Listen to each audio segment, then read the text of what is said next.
We're going to begin with Iraq this evening. 4 American civilians were killed there today, and as sometimes happens, the cameras were there for the gruesome aftermath. The 4 men were part of a very large contingent of heavily armed Americans who are everywhere in Iraq these days, some of them working for the government, including the CIA, others providing security in some form or another to the American occupation. They were attacked and killed in the city of Fallujah. And there is no other city in Iraq where Americans are quite so unpopular. Let us tell you in advance, some of these pictures are pretty repugnant, but they are the reality of war. Here's ABC's John Berman. On the streets of Fallujah, the brutal attack was met with celebration. "We are from Fallujah," they chanted. "This is our work." Witnesses say the 2 SUVs were ambushed as they drove through town. They threw hand grenades, said this man, 2 at each car. The contractors worked for Blackwater Security, a company that protects coalition personnel. The company said they were guarding convoys delivering food around Fallujah. A small crowd descended on the burning cars. What happened next was gruesome. The bodies of the 4 Americans were pulled from the flames, poked, prodded, and beaten. One charred body was tied behind a car and dragged through the streets, a procession that included children. 2 mangled corpses were hanged on a bridge over the Euphrates River. "This is Fallujah," they chanted. "Who asked you to come here?" One Iraqi cameraman told ABC News that most residents in Fallujah stayed inside, disgusted by the attack and what followed. But the crowd was violent and determined. "Fallujah," they yelled, "is the cemetery of America."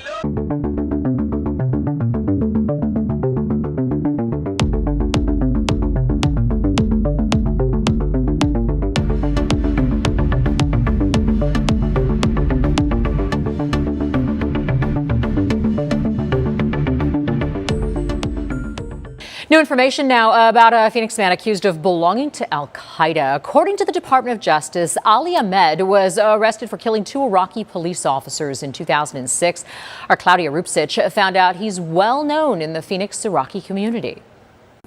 A Valley driving instructor appeared in federal court today accused of being part of al-Qaeda and the murder of Iraqi police officers more than a decade ago. Team 12's Nicole Zymek joins us now, and his lawyers are fighting extradition.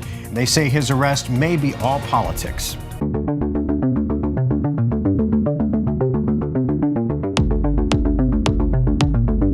About a Phoenix man who's been arrested accused of being a member of al-Qaeda. Ali Yusuf Ahmed al-Nouri was also wanted for the murders of 2 police officers in Fallujah, Iraq back in 2006.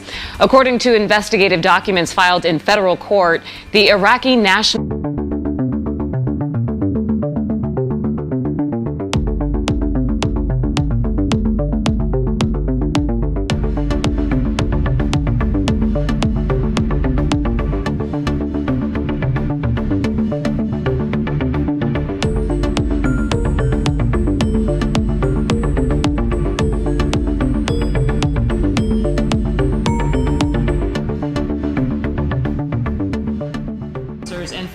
Iraq back in 2006. According to investigative documents filed in federal court, the Iraqi National Security Services considered Ahmed to be the most dangerous terrorist in that part of Iraq.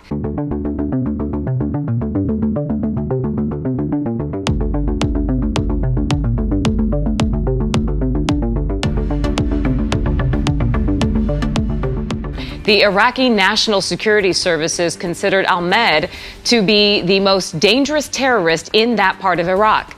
Since coming to America as a refugee, Ahmed opened his own driving school near 35th Avenue and Glendale Avenues in North Phoenix.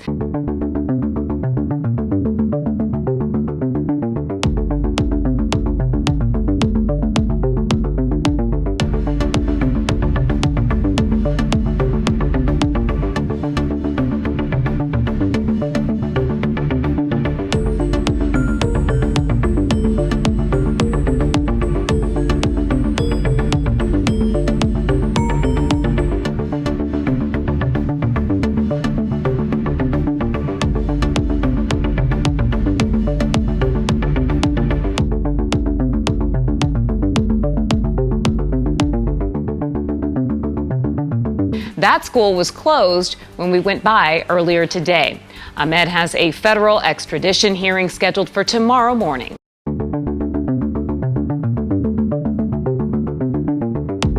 Ali Ahmed ran A+ driving school here on North 35th Avenue, but the school's been closed since his arrest. We also found out just a few days ago, right here in this building, there were several federal agents asking questions. Ali Yusuf Ahmed Al-Nouri came to Phoenix in 2008 as a refugee. Friends tell ABC 15 he was friendly and liked to go out and party. A few years ago, he opened up this driving school on 35th and Glendale. Members of the Iraqi community say they were shocked to learn that he was arrested Thursday for murdering 2 Iraqi police officers. The 42-year-old is accused of being a leader in al-Qaeda and carrying out the murders in 2006 in Fallujah, Iraq. According to federal documents, the Iraqi government has witnesses for both shootings. Ahmed has an extradition hearing tomorrow morning in Phoenix. Friends tell me Ahmed was recently married and the couple just had their first baby.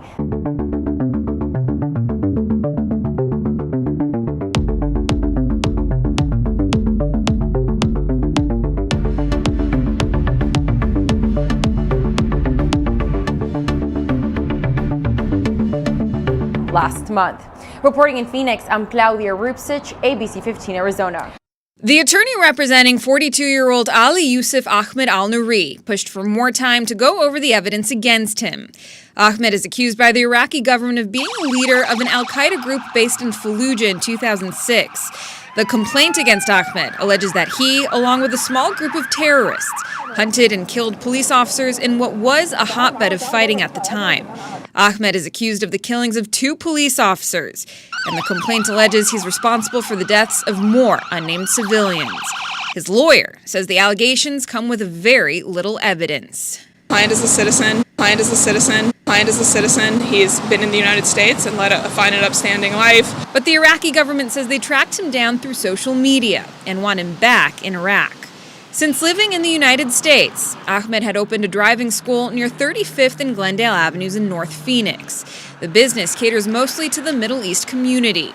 Jamie Johnson, Ahmed's lawyer, says the charges against Ahmed are all politically based. They are conduct that is more than a decade old, based on, apparently on the word of 2 Iraqi informants, with nothing to lose and potentially a lot to gain by delivering to the Trump administration a supposed refugee terrorist.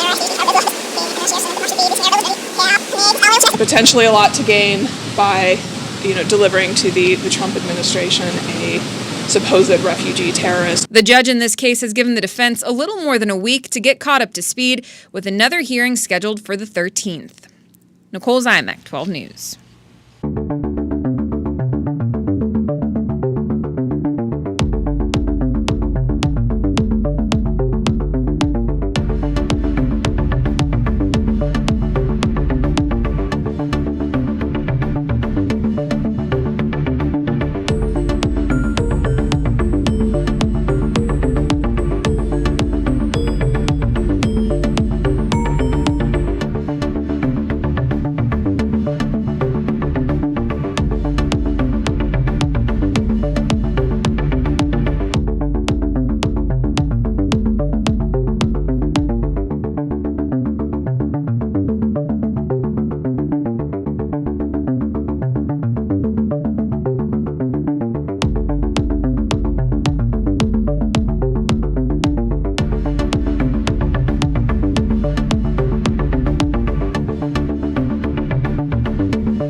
How's your baby? It's a girl, right? Yeah, she's good. I got 3. All girls. They tell you it gets better. It's not true, it gets worse. I'm not a bad man, but in certain situations, I have to ask myself, what would a bad man do?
third phase. The drill consists of field training with live ammunition.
Story going on. It's about a terror attack on a Florida naval base in which a Saudi national kills 3 sailors. The terrorist embraced radical Islamic ideology years before he came here to train. He expressed extremist thoughts on social media.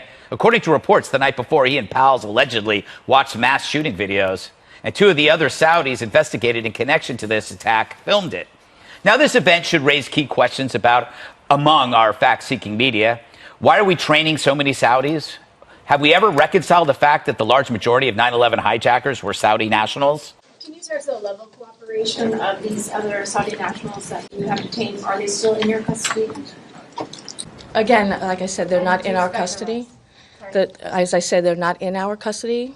A lot of the individuals that were on base are cooperating with their Saudi official government, and they have been instructed to follow their commander's leads.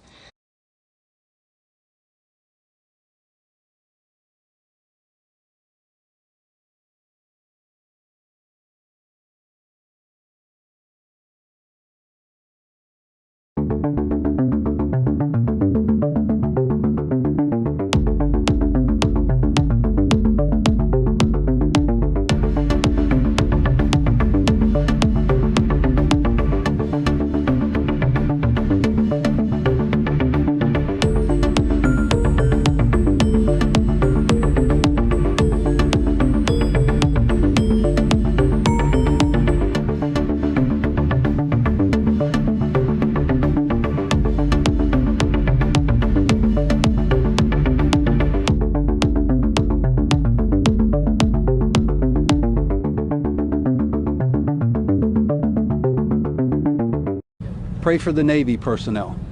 There are grieving mothers and fathers today who will never recover from this day. And if you don't believe me, let me give you a David Morgan test. In 2 weeks' time, remember the names of who was wounded and killed here today.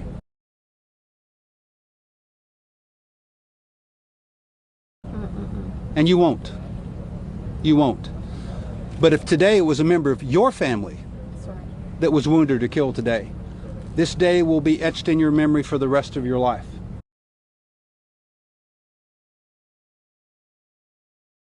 Now continuing coverage of the mass shooting at NAS Pensacola last week. 3 sailors died and 8 people went to the hospital after being shot by a Saudi Air Force lieutenant who was training at the base. Tonight, 2 of the wounded are still hospitalized. The 3 killed in the mass shooting, Joshua Watson, Cameron Walters, and Mohammed Haytham. Watson's body will return to his hometown of Enterprise, Alabama tomorrow. The body of a Georgia sailor who died during last week's shootings at the Pensacola Naval Air Station returned home. 21-year-old airman apprentice Cameron Walters was killed during the shooting last Friday. Investigators say Walters and 2 other sailors died after a member of the Saudi Air Force opened fire in a classroom. The FBI is investigating it as an act of terror. Walters was from Richmond Hill, that's just outside Savannah. No matter what uniform he wore, Mohammed Haytham wore it with pride. The former track star at Lakewood High School turned U.S. sailor was gunned down in a shooting at the Naval Air Station Pensacola on December 6th. Today, a procession was held for the Navy airmen. It began at MacDill Air Force Base. Law enforcement said the Patriot Guard riders escorted his remains to a funeral home in St. Petersburg. Hatham had just finished boot camp and had recently been assigned to flight crew training in Florida. Very emotional. 19 years old, just starting his career. It's tough. You know, don't expect to go that young, for sure. God bless him. That's what the families of the Navy personnel are dealing with today. They need your prayers, they need your comfort.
Including more than 100 students training at Mayport. Hundreds of Saudi Arabian sailors are being trained right here at Naval Station Mayport. Yeah, it is the first time Saudi pilots are being trained at the base, and Action News' Jack's Bridget Matter gained exclusive access into the Saudis' aircraft hangar.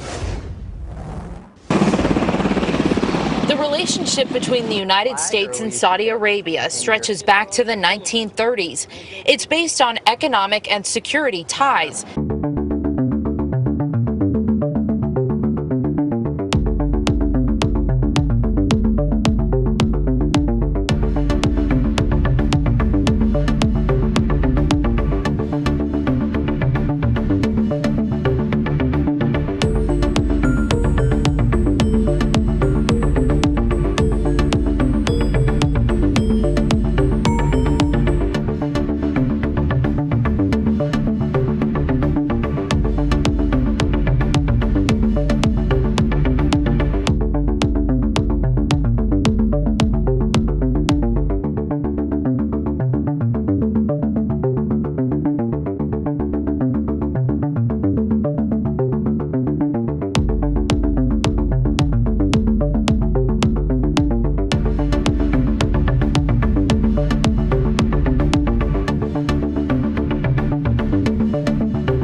Thank you very much, everybody. It's a great honor to have the Crown Prince with us. Saudi Arabia has been a very great friend and a big purchaser of equipment and lots of other things. And one of the biggest investments in the United States is I guess it's your big investment, is buying stock in companies and various other things in the United States and creating jobs.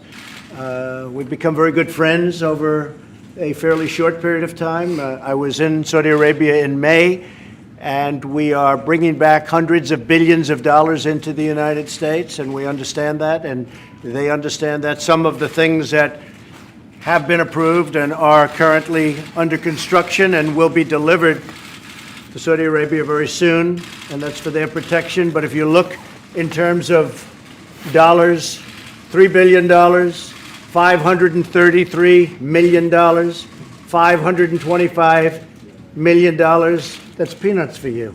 Should have increased it. $880 million, $645 million, $6 billion. That's for frigates. $889 million, $63 million, and that's for various artillery. Some of the things that we're now working on, thanks, and that have been ordered and will shortly be started in construction and delivered. THAAD system, $13 billion. The C-130 airplanes, the Hercules, great plane, $3.8 billion. The Bradley vehicles, that's the tanks, $1.2 billion. And the P-8 Poseidons, $1.4 billion. And what it does is it really means many, many jobs. We're talking about over 40,000 jobs in the United States. So we make the best equipment in the world. There's nobody even close. And Saudi Arabia is buying a lot of this equipment, and a lot of people are at work making the equipment, not only for us, because we, as you know, we're getting a $700 billion military proposal. And as you know, Mr. President, from day one, you've reached this office. We've planned to tackle $200 billion of opportunity in the next 4 years, but it ended up with $400 billion of opportunities. You've talked today, Mr. President, about the military deals. The implementation in it's more than 30%, and also the implementation overall in the $400 billion of opportunity, more than 35%. Right. We planned this for the next 10 years, but it happens in 1 year we implement 35%. So this is a signal. We planned this for the next 10 years, but it happens in 1 year we implement 35%. So this is a signal.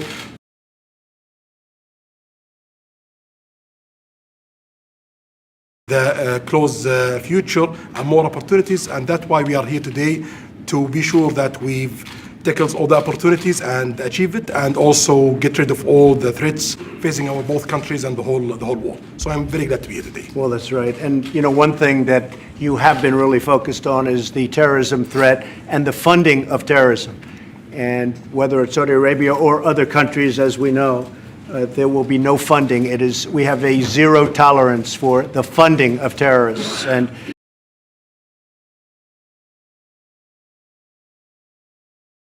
Saudi Arabia being one of our largest foreign military sales customers. And that relationship, it's growing right here in Jacksonville. Good to work with you. The Navy chose Naval Station Mayport to train 314 members of the Royal Saudi Navy. Today, Action News Jax got exclusive access into a hangar at Naval Station Mayport where they're training on the MH-60R aircraft. This is the first time that Saudi pilots are being trained here at Mayport. We were not allowed to shoot the Saudi sailors doing maintenance work on the helicopters for security reasons.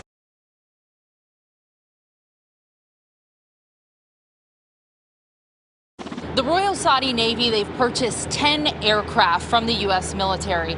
This is one of them in the hangar that they're training in. Eventually, all 10 aircraft will be sent back to Saudi Arabia and used in their military. The helicopters, they cost about $43 million each. The aircraft themselves are designed to go out and employ different sensors to support naval forces and ultimately be able to deploy weapons if needed. They're capable of shooting rockets and torpedoes, as well as anti-submarine warfare capabilities. In a 3-year period, 214 Saudi maintainers, 48 pilots, and 12 rescue swimmers will complete training before heading back to Saudi Arabia.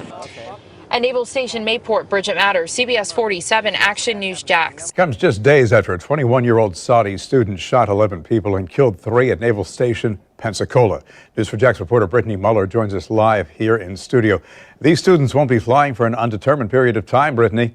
That's right, Bruce and Jen. While the FBI continues to investigate, 3 naval air stations, including Mayport, have grounded Saudi pilot trainees. Now, there are about 140 Saudi Arabian students training at NAS Pensacola, 35 at NAS Whittingfield, and 128 here at NAS Mayport, all of which have been suspended.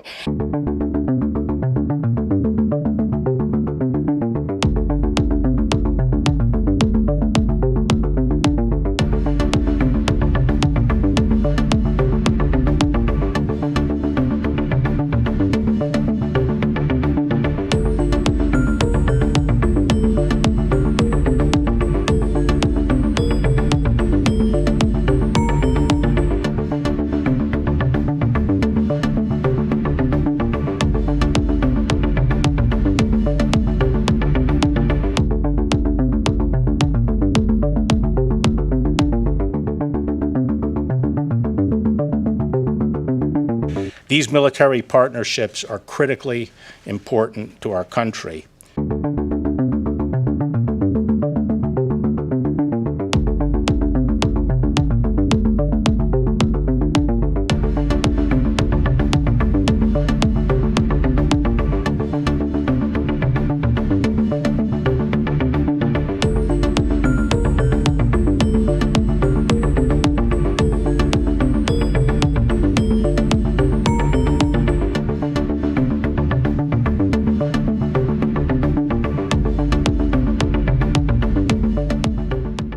The Royal Saudi Air Force, which flies American-made aircraft, is an important military partner and has long had a training relationship with the United States.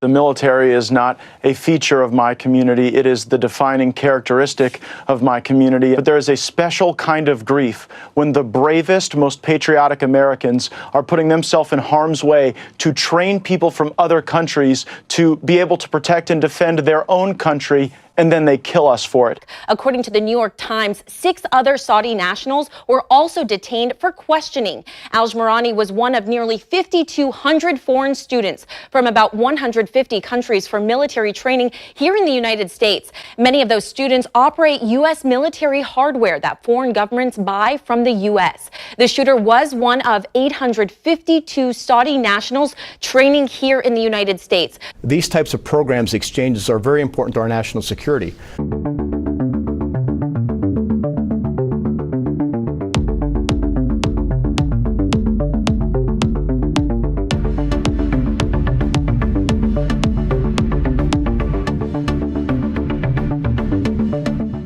We have something that our potential adversaries such as Russia and China don't have, which is an elaborate system of alliances and partnerships.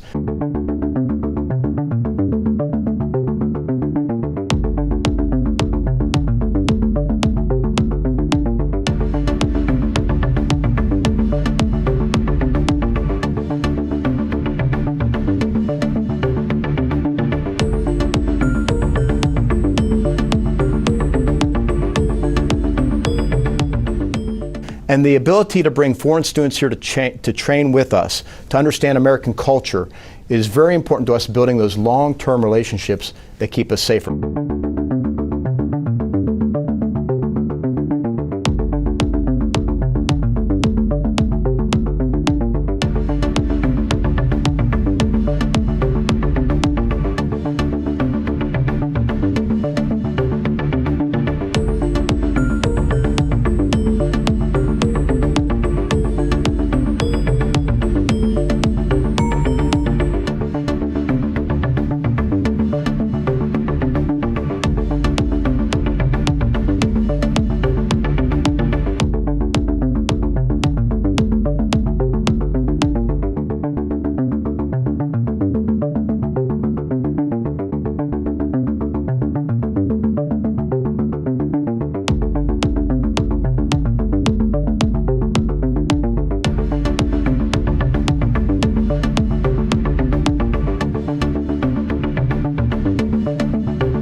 Breaking tonight, a former employee at the Department of Homeland Security is blowing the whistle, contending that his superiors shut down a program that might have provided an early warning on the terrorists behind last week's attack in California.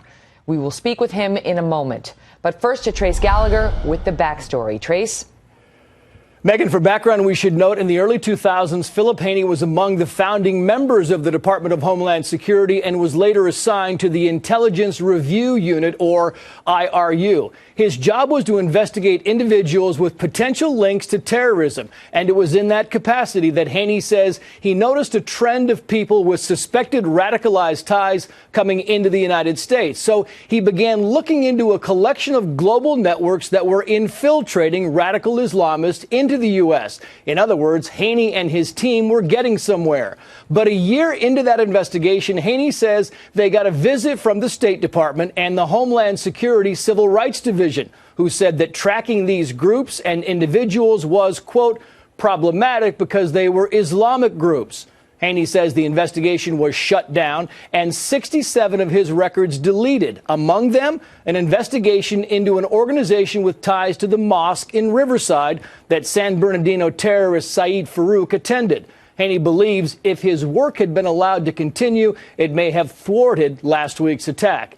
Haney says a few years ago he notified Congress and the DHS Inspector General about the investigation into Islamic groups being terminated, but instead of the investigation being reinstated, Haney claims his superiors retaliated, pulling him from his duties and revoking his security clearance. We just got off the phone with Homeland Security.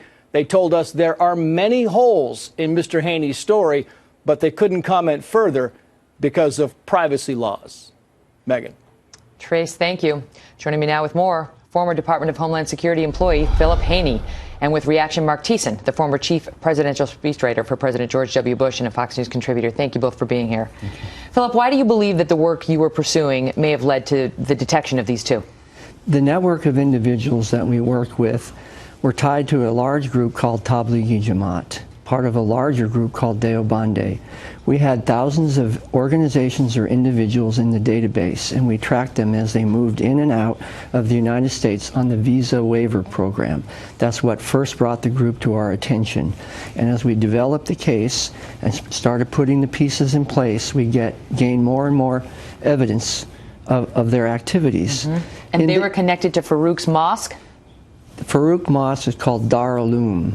It's a global network of similar kinds of mosques under the umbrella of this organization. And so under your program, you would have identified the mosque and done what? I can tell you how I would have identified it, because individuals that were already in the case in 2012 went to that mosque. Therefore, as we were tracking them, we would have put the red light on them. Therefore, two things very plausibly would have happened. Either Syed would have been put on the no-fly list because of association with that masjid, and/or the K-1 visa that his wife was given may have been denied because of his affiliation with a known organization. And you say they shut you down because they felt this was essentially profiling of Muslims. They specifically said that because we FOIA'd the case and we got the internal memos, and it says that we are not allowed to develop a case based on Tablighi Jamaat specifically and/or any Islamic group. I mean, we're not talking about peace-loving Muslims who are in the United States who have assimilated. We're talking about Islamists who believe in Sharia and much worse. Yes, the correct term is Salafi. It means original. They go back to the way Islam used to be at the very beginning. Everybody in the world outside of America knows about the Deobandis, i.e. the Tablighi Jamaat group. We don't know as much about them here yet, but that was exactly the organization that I worked with. We started the case 6 years prior. Then I came to the National Targeting Center and worked on that case specifically. Then I went back to my home port, and I discovered that as soon as I left, they shut the case down. By the way, they gave me a commendation letter for finding 300 terrorists related specifically to the initiative. Mark, we've seen the dismantling of the intelligence we had set up in the Iraq area after we took over there. We've seen the CIA black sites where we interrogated terrorists. That's done. They just further eroded our abilities to interrogate terrorists on Capitol Hill. That's right. One after the other. We're seeing, I mean, the president holding don't discriminate against Muslims up on equal footing to we don't want any more terror attacks, right? I'm not saying discrimination is a good thing, but what we've seen in the numbers doesn't match up to what the terror threat right now. And it has people feeling very disconcerted. Absolutely, and it's political correctness run amok. If this is true that the Department of Homeland Security actually shut down an investigation that could have stopped this terrorist attack because they didn't want to profile a Muslim group, this mosque, that's political correctness run amok. And we've seen this. We've had a president who is willing to condemn gun violence but is unwilling to say the words Islamic radicalism. We just saw in this case that the neighbors of Farouk and Malik were afraid to turn them in, even though they saw suspicious activity, because they didn't want to be called Islamophobes. Political correctness kills, and we are in a miasma of political correctness in this country today, and it's got to stop. And the administration doesn't even understand why people are a little reluctant to let 10,000 Syrian refugees come into the country when, we can't even keep the one woman who is obviously tied to radicals abroad was let in with no problems. No, that's exactly right. And look, the president says that we're betraying American values. Republicans are, because they don't want to let in 10,000 Syrian refugees. They said they're mostly women and children.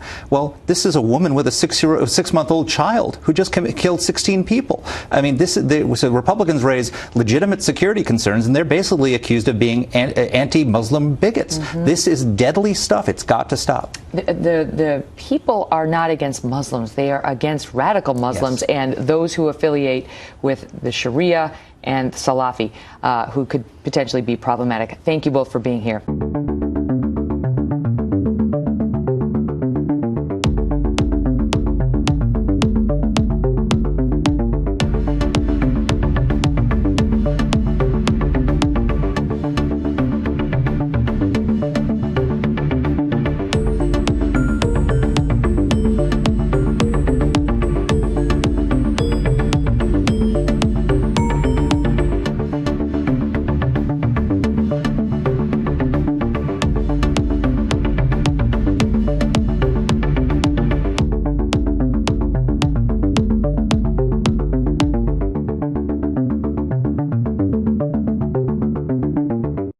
These types of programs, exchanges, are very important to our national security.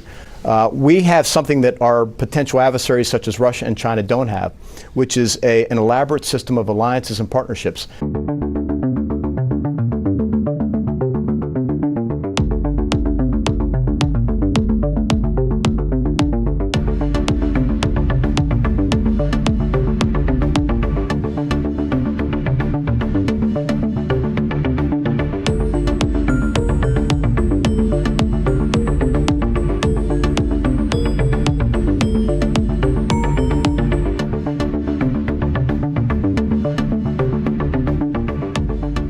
And the ability to bring foreign students here to train with us, to understand American culture, is very important to us building those long-term relationships that keep us safer.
Now, there's still questions. What will happen with this training program moving forward? I have reached out to the Navy to learn more. We will keep you updated on air and online.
All right, so this is the ground base that that Sang came up with at Saudi Army National Guard about what its structure. You've got the aviation division, and then you've got your 1st Brigade, which is just kitted out. It'll be finished in the spring.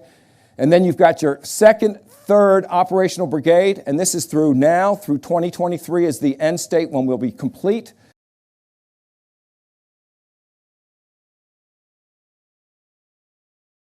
Again, the benefits, the program, instant experts in the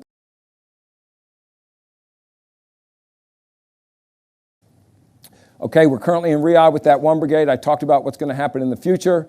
Again, 1 brigade will be fielded this spring. We're online. This is phase 1. Phase 2 is 2nd Brigade. Phase 3 is the final brigade. Phase 4 is when we have the training base also set up, and that's all in 2023.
Meantime, more than a dozen Saudi servicemen training at U.S. military installations will be expelled from the U.S. Sources tell CNN the decision comes after a review that followed the deadly shooting at Naval Air Station Pensacola last month.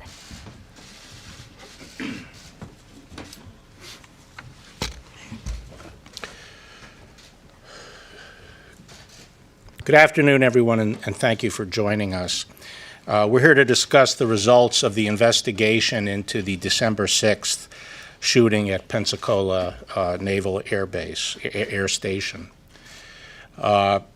Joining me today are David Bowditch, who is the Deputy Director of the FBI, Rachel Rojas, who is the Special Agent in charge of the Jacksonville field office.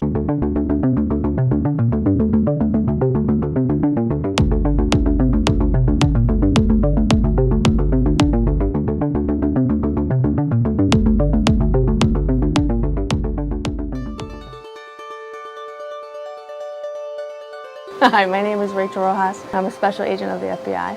I actually had no desire to join the FBI when I first started. I thought I was going to be a journalist, believe it or not. And when I went to the White House for an internship working for Hillary Clinton, I had met several Secret Service agents, and they opened up my eyes to a world that I really never even considered. I decided, I really want to make a difference, so did some research and found that the FBI was probably the best organization for me. The things that I need to do my job are handcuffs, my files, and weights. Yeah. As close as I can. Okay. As close as I can. Okay. As close as I can. Okay. As close as I can. Okay. As close as I can. Okay. Great. Thank you guys. Good evening.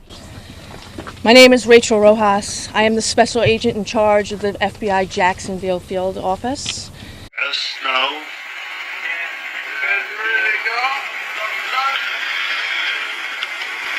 Here, Greg. All right, can you hear me okay? Well, good evening. Obviously, I'm Sheriff Joe Lombardo from Clark County.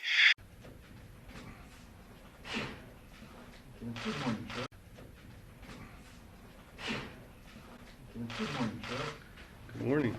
Good morning.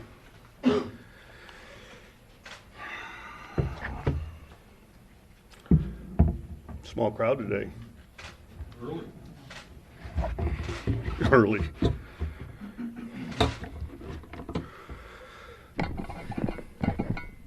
Larry, we ready? We good? We're good, sir. You guys ready? Yes. All right. Well, good morning, everybody. I'm here with you this evening for a couple of things. I first want to thank you all for being here this evening. I know that we've called this at the last minute, and I appreciate you being here.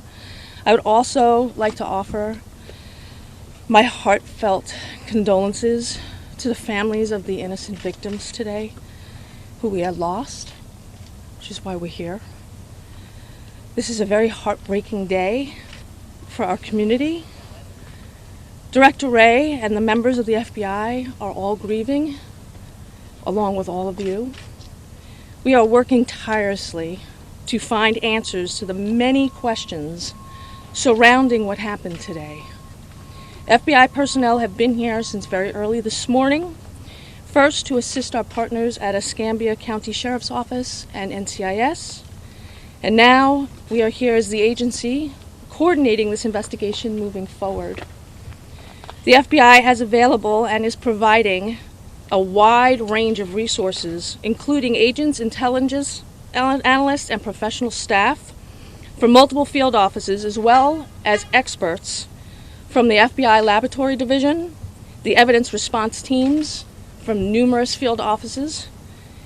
In considering this case, we have to remember that there are thousands of Allied pilots and other military personnel who receive training on military bases throughout the United States.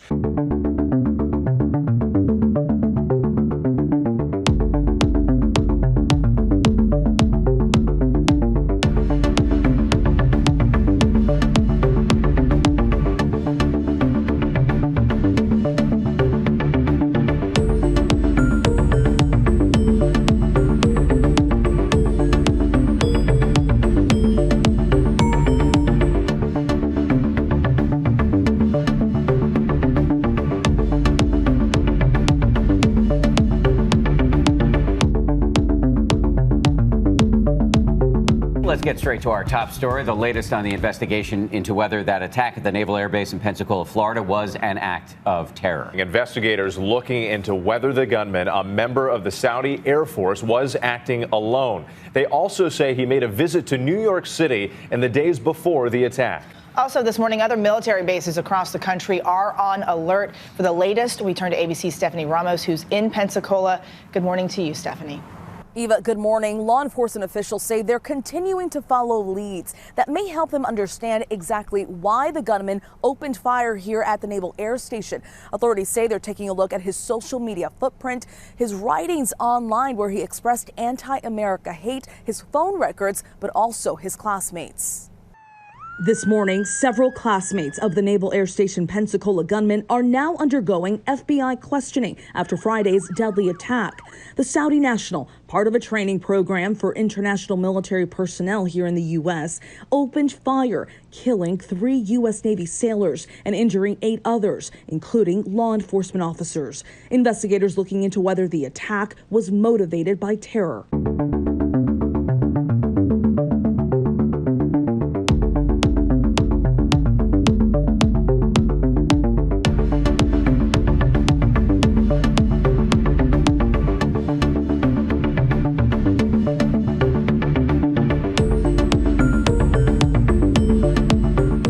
On December 6, Second Lieutenant Mohammed Saeed al-Shamrani,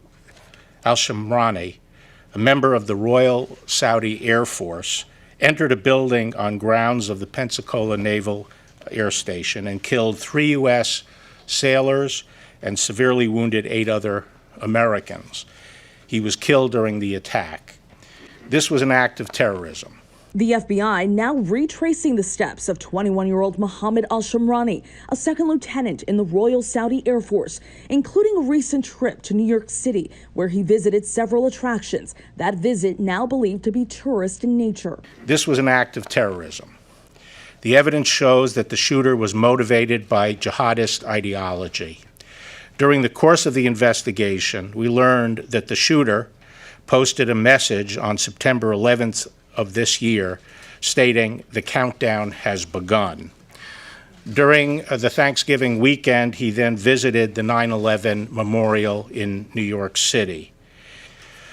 Early reports indicated that the shooter arrived at the site accompanied by other Saudi cadets who took video during the attack. These reports turned out not to be accurate. The shooter arrived by himself. The other Saudi cadets happened to be in the area, and after the attack began, they took some videos of the resulting commotion around the building. They fully cooperated in the investigation, as did all other Saudi cadets who were interviewed by the FBI at the base and in other bases around the country.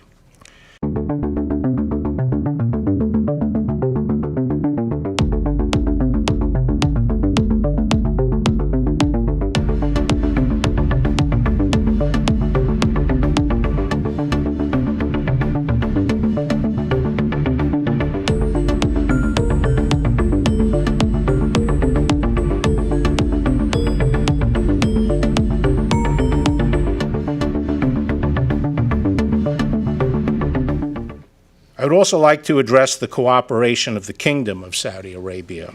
The Kingdom of Saudi Arabia gave complete and total support to our counter-terrorism investigation. Here with reaction, author of See Something, Say Nothing, a Homeland Security officer exposes the government's submission to jihad. Former DHS employee Philip Haney. Philip, now you started working for DHS in what, 2003, correct? Yes, I was a founding member of DHS. And part of your job is you were looking for terror ties. For example, you would identify people with terror links. In the early 2000s, you were profiling people with links to all of these terror groups. That was your job, right? Yes, we were connecting the dots. We were focusing on individuals and organizations, networks across both the United States and with affiliations in foreign countries. Then 6 years into your tenure in 2009, you were ordered to scrub the records of Muslims with these terror ties by our government. Who told you to do that? It was directed from DHS headquarters. It's important to keep in mind that that was 1 year after the November 2008 Holy Land Foundation trial, the largest terror trial in American history, that irrefutably proved that these individuals from the Muslim Brotherhood front groups were in direct financial support of Hamas. And that's, that's the trial where CARE was named as an unindicted co-conspirator, if I'm not mistaken. As along with Islamic Society of North America and the North American Islamic Trust, three major groups. Okay, so you were doing your job, identifying individuals, you built up a computer database, Obama becomes president, you are literally ordered to scrub the names of Muslims with terror ties that you had worked so hard to find. You believe you could have stopped what happened in Orlando and San Bernardino had you not been ordered by Obama's DHS to do this. Is that true? Well, that was the first, what I call the first great purge. That was in 2009 with more than 800 records. The case that I'm referring to about stopping the San Bernardino and now related to the Orlando was 3 years later in 2012. It was a larger case called the Tablighi Jamaat Initiative, and it was another network separate from, but related to in some ways, the Muslim Brotherhood network that we just talked about. So, in the case of San Bernardino, it was Saeed Farouk and his wife. You had identified that mosque as a place where you believe we should have been paying attention to, correct? There's an entire network of those kind of mosques across the United States, and I found out a couple of days ago that the mosque in Fort Pierce is also related to the same network. Two big cases now. Let me ask you bluntly, could San Bernardino, but you were doing this great work, and I applaud you for what you have done. You were told to scrub, literally, the records of Muslims with terror ties. You had to do your job or you'd be fired. Do you believe in your heart that the information you had gathered, if you had kept that information, you might have been able to prevent the terrorist attacks in both San Bernardino and Orlando?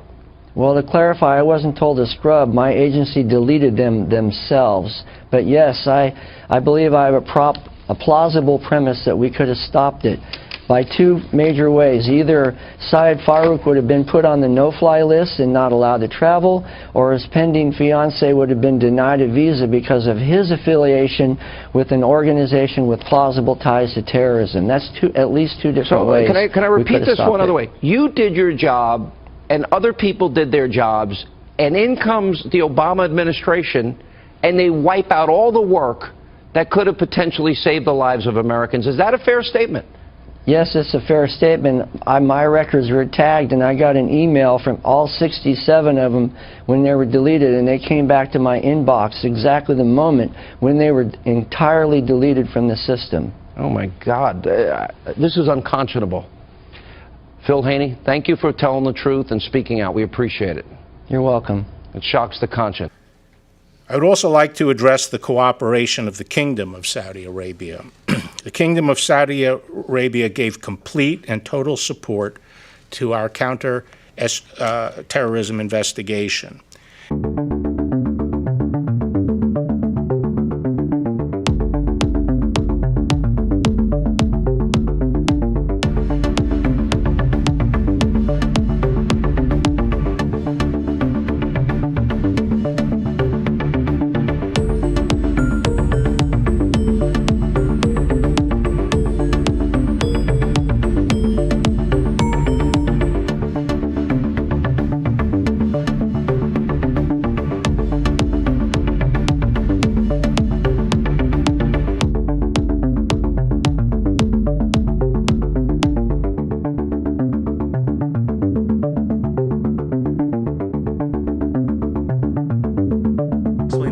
This morning, two T-38 Talon jets assigned to the 71st Flying Training Wing while performing a formation training flight were involved in an aircraft mishap during the landing phase of the mission. It breaks my heart to state that two of our Vance family members were killed in this mishap. Two airmen are dead following a training mishap. It happened at Vance Air Force Base in Enid, Oklahoma. Reporting for Gannett Media, I'm Dave Morris. We heard from Colonel Simmons today addressing the incident that happened on Thursday morning at Vance Air Force Base just outside Enid, Oklahoma, which is about 65 miles northwest of Oklahoma City. Enid, a town of about 50,000, the 9th largest city in Oklahoma. Vance Air Force Base is about 80 years old, built back in 1941. Colonel Simmons, the commander at the base, is actually named after Lieutenant Colonel Leon Vance. The two aircraft today were in formation on landing when something happened, a mishap.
a huge news story going on. It's about a terror attack on a Florida naval base in which a Saudi national kills 3 sailors. The terrorist embraced radical Islamic ideology years before he came here to train. He expressed extremist thoughts on social media.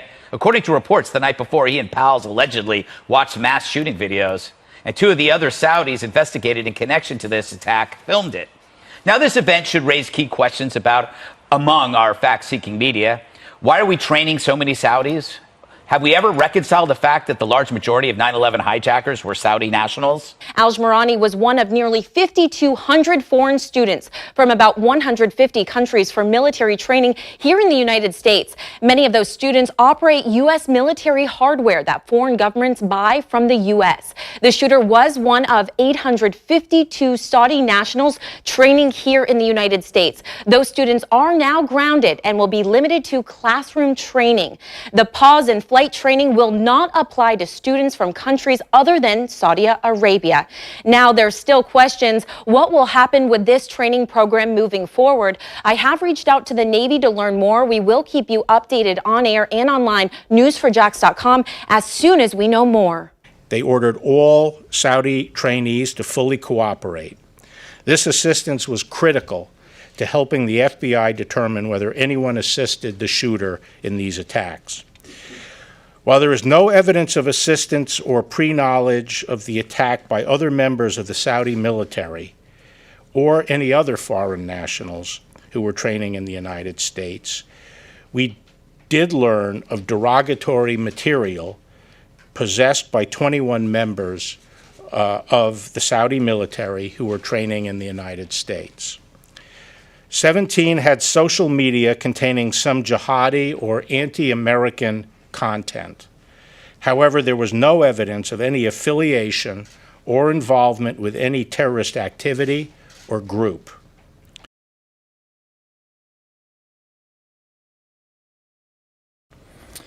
Let me start by what we've done so far. Since the beginning of this investigation, the FBI and our partners have been united in one goal: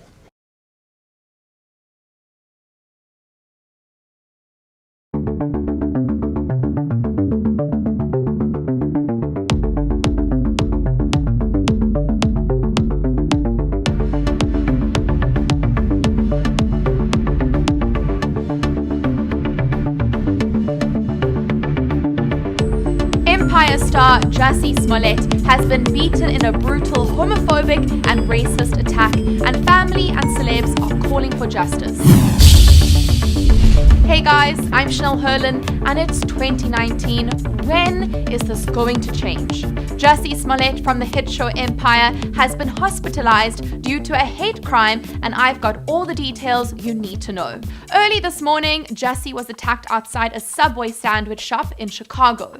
The Chicago Police Department has said, quote, 2 unknown offenders approached him and gained his attention by yelling out racial and homophobic slurs towards him. They put a rope around Jussie's neck, and once they fled, he was hospitalized immediately. Thankfully, we have the news that he's in good condition, as this brutal attack could have turned deadly. The severity of the allegations has the authorities looking into this attack as a hate crime. And this is the freaky part. There are also reports that Fox Studios in Chicago received a death threat a week before this attack. So was this something that had been brewing for some time?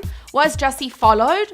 Were these offenders just waiting for the right time? It's sickening. Jussie isn't a stranger in the industry. He's been acting for nearly 3 decades, having his first featured role in 1991. He is of course also known as Jamal Lion in Empire, which is why this attack is so devastating to so many fans and celebs alike, because this guy is so respected and loved by all. Since this morning, his Empire family and other celebs have reacted and are showing their support. Empire co-creator, writer and producer Danny Strong tweeted 2 emotional messages where he praised Jussie before speaking about the utter terror of racism in our society. He said, quote, "He is a kind and profoundly talented soul whom I respect with all my heart.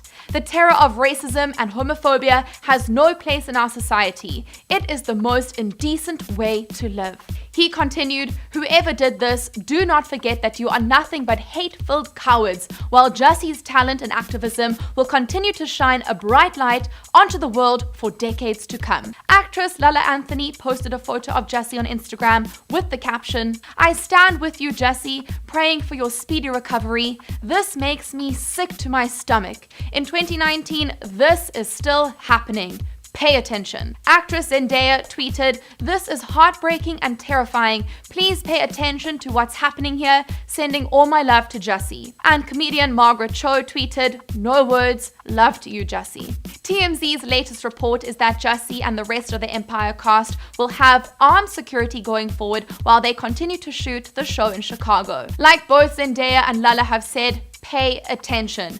This is devastating, and we're all just thinking of Jussie and wishing him a speedy recovery. Send Jussie some well wishes down in the comments below and subscribe to our channel to stay updated with the story. Justice for Jussie! Justice for Jussie! Justice for Jussie! I want to get back to the men and women, but I have one quick question for you. Congress has done something today that they have never done to you before. You vetoed a bill that would have allowed 9/11 families to sue Saudi Arabia. They today overrode your veto. That has never happened to you before. Your reaction? Well, I think it was a mistake. And I understand why it happened. Obviously, all of us still carry the scars and trauma of 9/11. Nobody more than this 9/11 generation that's fought on our behalf in the aftermath of 9/11. And,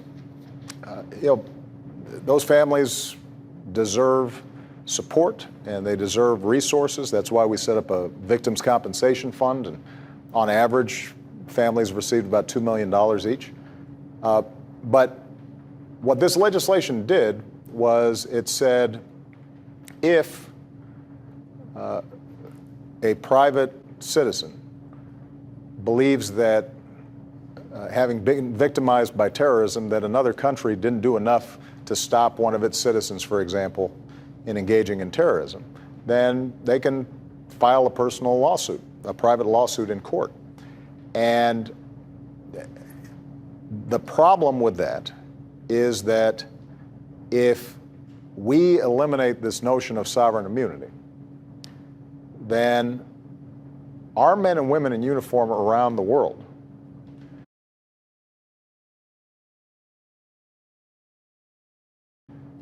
could potentially start seeing ourselves subject to reciprocal laws. And the concern that I've had has nothing to do with Saudi Arabia per se or my sympathy for 9/11 families. It has to do with me not wanting a situation in which we're suddenly exposed to liabilities for all the work that we're doing all around the world.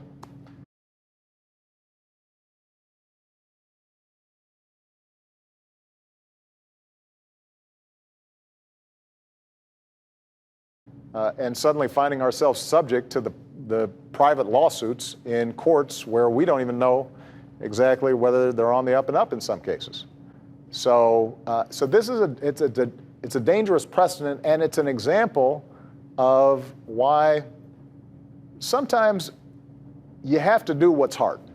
And frankly, I wish Congress here had done what's hard. I didn't expect it, because voting, if you're perceived as voting against 9/11 families right before an election, not surprisingly, that's a hard vote for people to take.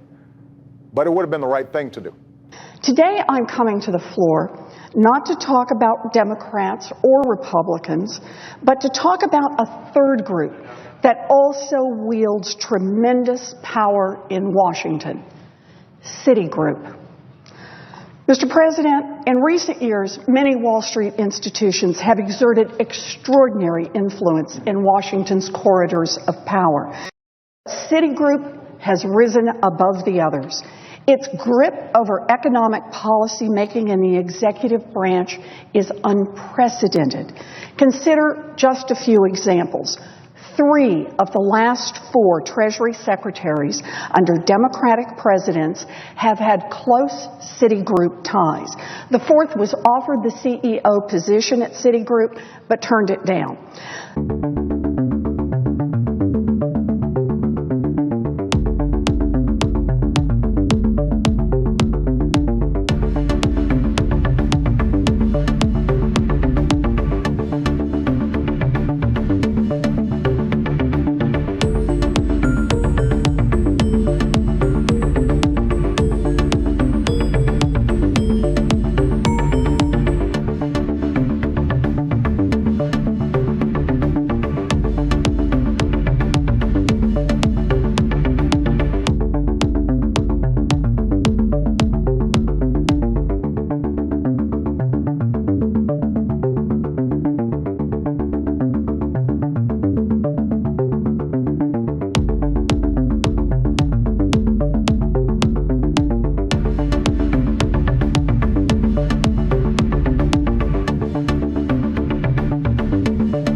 chair of the Federal Reserve System is a Citigroup alum. The undersecretary for international affairs at Treasury is a Citigroup alum. The U.S. trade representative and the person nominated to be his deputy, who is currently an assistant secretary at Treasury, are Citigroup alums. A recent chairman of the National Economic Council at the White House was a Citigroup alum. Another recent chairman of the Office of Management and Budget went to Citigroup immediately after leaving the White House. And another recent chairman of the Office of Management and Budget is also a Citi alum, but I'm double counting here because he's now the Secretary of the Treasury. Now, that's a lot of powerful people, all from one bank. But they aren't the only way that Citigroup exercises power. Over the years, the company has spent millions of dollars on lobbying Congress and funding the political campaigns of its friends in the House and Senate.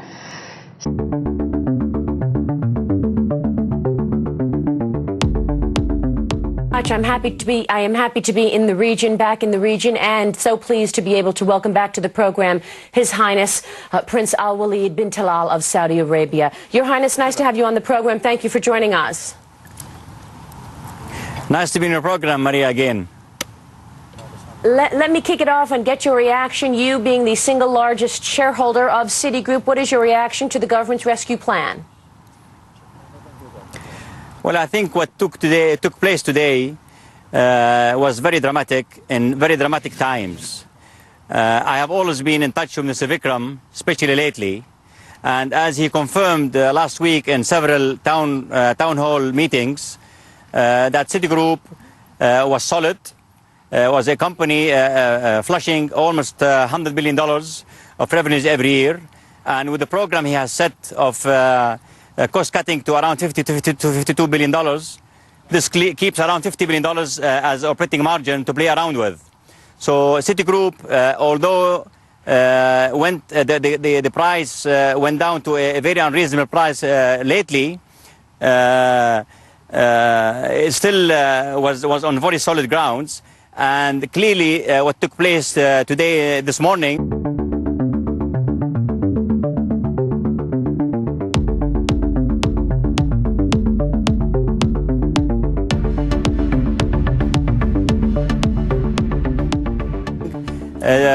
from the government is something to be commended for, and we hope that this will stabilize the situation and improve the market perception of Citigroup and other banking companies. Really, the problem is very much centered around perception and confidence that hopefully today the acts of the Federal Reserve, FDIC, and the Treasury will create more confidence in Citigroup and the other banking companies. So I think that the auto industry in the United States needs some injection of equity. This obviously has to be kept to the new administration of President-elect Barack Obama. But if this thing is to have to happen, it has to happen into very well-defined and strict conditions whereby the three U.S. automobile companies have to be able to compete with the Japanese, with the Europeans, and sometimes Far Eastern companies like the ones in Korea and other places.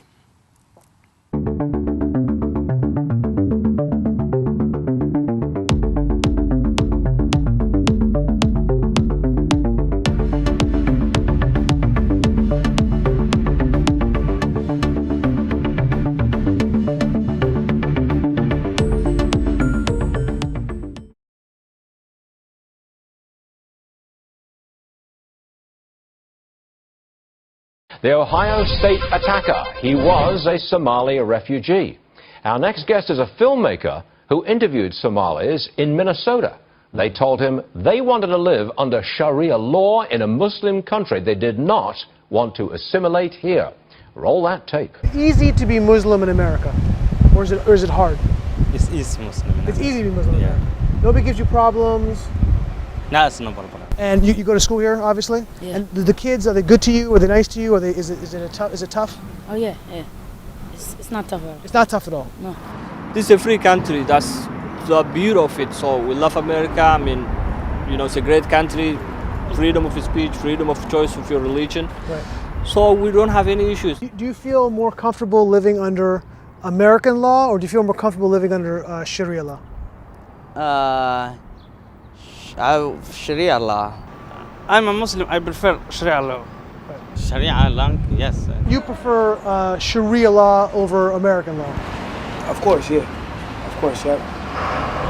And do you find most of your friends feel the same way? Yeah, of course. If you're Muslim, yeah.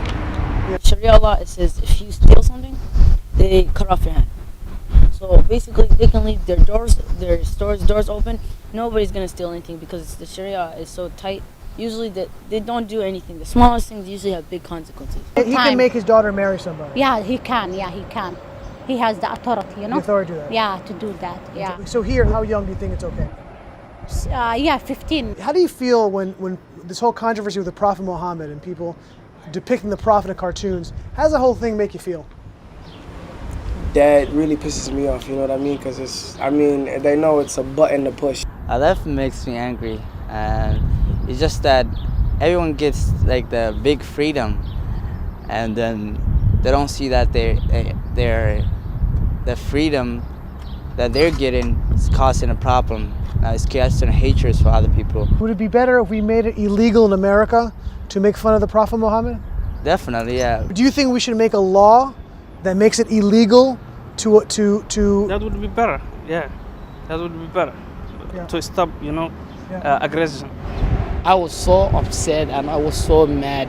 They insulted our religion, they insulted our prophet, and we couldn't take it. And they shouldn't be allowed to do that. Oh my God, big time, yes. Do you understand the motivation behind the people then who strike out violently against people who depict the Prophet Muhammad? Yeah, I understand totally where they're coming from. Yeah. You understand why they feel motivated to do that? Yes, because when you every day face frustration and every day you have you're mad or somebody say that or you feel hate yourself. You can do anything you want. If you commit suicide, you don't care because your heart is telling you I don't want to live no more because you couldn't take that much hate or you kill someone. In a way they kind of deserved it. Yeah, no, every action has a consequence. Is it right to kill somebody who insults Muhammad? Yeah, because she is just, she hate the religion, I understand. But she shouldn't pick up the prophet, So you understand why people would want to attack her? Yeah. If you had a choice, would you rather live here or would you rather live in the Muslim country? I'd rather live in a Muslim country with my people. Would you prefer to live in America or prefer to live in Somalia? For me, I think it's Somalia. You'd prefer to live in Saudi Arabia? Yeah. Would you rather live in America or live in Somalia? I would rather live in Somalia. I'm not Americanized. I just speak fluent, and I'm articulate, and I can articulate what I'm trying to say. You know what I mean? That's about it. But other than that, as far as my culture and my preferences and everything, it's still Somali. You know what I mean? Even though here you have all the freedom and stuff like that. And even though I have all the freedom, do you think life might be better in Somalia than here? Because now you have the freedom of it of practicing your religion while working and doing your other things. What else did? Okay, on that tape we heard they want to live under Sharia law. Right. They preferred to live in a Muslim country. Correct. And they wanted a rule or law that says you can't make fun of the Prophet Muhammad. Right. What else did they? We took a step further. We said, do you understand or support violence against people who depict or make fun of the Prophet Muhammad? Okay. And their answers were all yes across the board. Well, there's political implications from what you've gathered there in Minnesota, because now we have this Ohio State University young man, a Somali, who was apparently taking not necessarily direction but some inspiration from the internet and from ISIS. And so it's very much in the news. What do we do with Somalis who've come to America and don't want to be here? Tonight, a mysterious twist in the death investigation of a government whistleblower. His body found in Amador County. His death, first believed to be suicide, but now investigators are backtracking. CBS 13's Rick Boone with what detectives are now saying. 66-year-old Philip Haney, a former DHS officer, was known in D.C. circles as a person who never held back his opinions, even about his boss, President Barack Obama. I was told to remove all unauthorized references to terrorism. Testifying to Congress as a whistleblower about Obama, claiming that the then president was not taking the threat of terrorism seriously. I would like to show you now the logo of the Muslim Brotherhood, the moderate organization that this administration chose to ally itself with. In 2016, Haney even wrote a book, See Something, Say Nothing, highlighting his concern. We've been inundated with a lot of theories of what may have taken place. You know, we're looking at everything. Haney was found dead of a self-inflicted gunshot wound in Amador County over the weekend. Everything we saw on scene is consistent with somebody putting a gun to themselves and pulling the trigger. Now, we're not making a statement that this was in fact suicide. Previous reports did indicate Haney's death was a suicide, but deputies haven't made that determination as of yet. His body was found in a car in this park and ride that's along Highway 16. It's less than 3 miles from where he lived in an RV park. Investigators are not saying if foul play was involved. Deputies say it is a standard to analyze these type of incidents before any ruling can be made. Every death that occurs in the county, when it comes to something like this, we treat and look at it as a homicide until we prove otherwise. Now, the FBI is part of this ongoing investigation, and we're told an autopsy will happen very soon. Our first on the end here is Phil Haney. Phil, welcome. Thank you very much.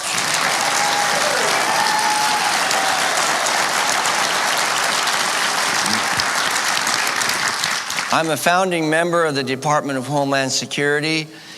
My specialty was counterterrorism and the strategy and tactics of the global Islamic movement. The two groups that I focused on were the Muslim Brotherhood in the United States and a large group out of the subcontinent of Asia called Tablighi Jamaat. The connections are the Boston bombing and the San Bernardino and Orlando shootings. The U.S. government shut my cases down and deleted the information from the system. I was given, in the course of those research activities, credit for finding 300 terrorists during the course of my career. Thank you very much. And that guy put himself on the line every day, especially during the Obama administration. That guy was an amazing whistleblower. And he was driven by a higher purpose. Did you get any indication at all he might have committed suicide or was thinking that way or was so depressed? No, actually, no. There was no indication. I mean, particularly when I remember thinking back on my conversation with him, that there was any issue whatsoever, that he was despondent or depressed. Hello, Amador County. This is Amador County Sheriff Coroner Martin Ryan. I want to talk to you today a little bit about an investigation that we've had ongoing since Friday, February 22nd, concerning the death of a Philip Haney, who at the time of his death was residing in the 49er RV Village area in a recreational vehicle. Mr. Haney was found outside of his vehicle in the park and ride lot adjacent to Highway 16 near Highway 124. A lot of speculation has been made as a result of that. We have issued the limited information that we can release, but I did want to take a chance here to talk to you about what exactly has been going on without specific details. Number one is there's been a lot of speculation that my office came to an immediate conclusion that this was in fact a suicide. If you will go back and review that initial press release, it states clearly that it appeared to be a self-inflicted gunshot wound. That is what we do on any of these types of cases. The initial deputies that arrive on scene make an assessment based upon the totality of information and evidence that they see at the scene prior to calling out the investigators to do the follow-up. That was done in this case as well. That is the start of an investigation. That is not the end of an investigation. We continue to move forward with that, along with some assistance from our fellow agencies in this region, not the least of which is the Federal Bureau of Investigation, which is going to be assisting us with the processing of certain evidentiary documents and things like that, the RV, the vehicle that he was in, a number of different things, a laptop, cell phone, some documentation, handwriting, things like that that need to be analyzed. They are assisting our investigation. I want to make this clear. This is an Amador County Sheriff's investigation. We are being assisted by the FBI on the forensic side of things. The other assistance we're getting is a routine one for us when we call for a forensic autopsy. We utilize the services of the Sacramento County Coroner's Office. They will be conducting an autopsy in this case as well. It is the role and responsibility of a coroner in the state of California to determine the cause and manner of deaths that occur like this. That is what we're going through now. This is going to be a lengthy process. That takes time. It takes time to process evidence. It takes time to analyze the documentation, things like that at the FBI, as well as the autopsy information that flows from that from the Sacramento County Coroner's Office. So we will keep you updated as we can. We cannot give specifics. We are being inundated nationally with inquiries into Mr. Haney's death, but we are not commenting on that. We cannot. We will not make a final determination on this matter until all of the evidence is analyzed, all the forensics are completed, and our investigation is completed. And it won't be until then that we make that final determination. No determination has been made. No determination will be made until this is completed. Thank you.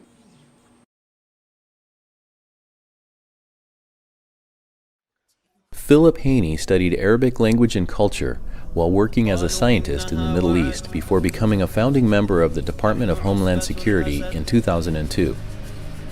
He first worked as an agriculture officer for Customs and Border Protection, advancing to an armed CBP officer where he served at the National Targeting Center. He was quickly promoted to its advanced targeting team. When he bravely tried to say something about the people and organizations that threaten the nation, his intelligence information was eliminated by DHS officials. These types of records are the basis for the ability to connect the dots. His earlier scientific career in the Middle East as an entomologist, his specialty being the study of ants, contributed to his efforts as an investigator in his career of nearly 15 years at the Department of Homeland Security. It was because of this unique experience that he was drafted into the Department of Homeland Security as a founding member. He says, being an ant specialist, I simply began to follow the trail and I would find the nest. In counterterrorism, you do the same thing. Every day, DHS Customs and Border Protection officers watch many individuals associated with known terrorist affiliations. Then they look for patterns. Haney states, enforcing a political scrubbing of records of Muslims impaired our ability to effectively connect the dots.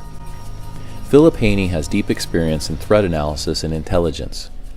While serving as an officer with Customs and Border Protection, he conducted numerous interviews of individuals with potential links to terrorism. He is credited with many cases and finding over 300 individuals with potential links to terrorism at the National Targeting Center. He saw leaders of the Muslim Brotherhood front groups invited into the highest chambers of power and given access to sensitive information to allow them to shape the nation's security policy. The Department of Homeland Security currently has a national campaign to raise public awareness of terrorism and terrorism-related crime known as, if you see something, say something. It's been reported today in a couple of places. One of my friend Breitbart's online news blurb from A.W.R. Hawkins. Another is from the Washington Post. Two different ends of the spectrum, perhaps. They're both reporting the same thing, that this administration, through Secretary Hillary Clinton, is going to announce that it could care less what Congress has ordered about helping the enemies of Israel, about helping those who are terrorizing and persecuting Christians in Egypt and destroying churches and eliminating freedom of religion, and are saying they want to rethink their peace accord with Israel and setting themselves up to be the enemy of Israel. And now this administration, knowing that Congress passed a law that says you can't give people money in Egypt unless you can certify to certain facts.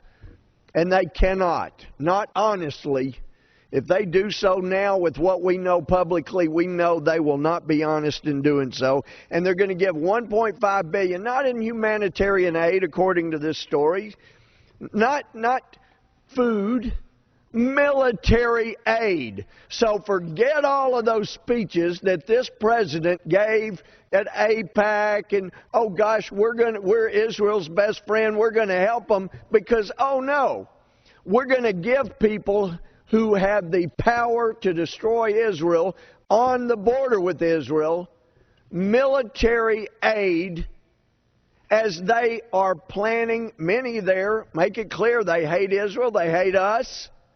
And I've said over and over, we don't have to pay people to hate us. They'll do it for free. We have to quit funding the enemy of us and the enemy of our friends. This is insane. And I hope somewhere in this administration is a cooler head that will say, Mr. President, Madam Secretary, Israel is our friend. Remember the speeches you've both given about what a friend they are? And it's time that we do not provide military aid, abetting, and assistance to people that want to destroy Christians, that want to destroy Israelis, and that want to put the world in turmoil and have everyone living exactly as they dictate. 18 years ago, our nation was attacked by al-Qaeda. Never, ever will we forget the heroes who sacrificed their lives to save others. Families who lost their loved ones want the truth, and they deserve the truth. Now, 15 out of the 19 attackers were Saudi citizens, and there are still, even as we are approaching 20 years after this attack took place, there are still ongoing questions as to whether the Saudi government were involved in any way with this attack. There's been an investigation into this question, but to date, those findings are being kept hidden from these families who are gathered here today and from the American people. It's a betrayal to you, to every single family that lost someone on that day, to every single first responder, every single American service member, every single American. So let's cut the crap, see the truth for what it is, hold our own leaders accountable for withholding the truth from the American people. We are gathered here today, standing as fellow Americans, calling on our government to finally bring everyone responsible for this attack to justice. Why would the U.S. government withhold documents that might explain Saudi Arabia's links to 9/11? To cover up the FBI's own intelligence failures. We've now identified 11 Saudi government officials were the accomplices that provided the help al-Qaeda needed to mount the attacks. And we hope we will be able to get all the FBI documents that reveal the investigation to identify the Saudi government officials who were the accomplices in 9/11.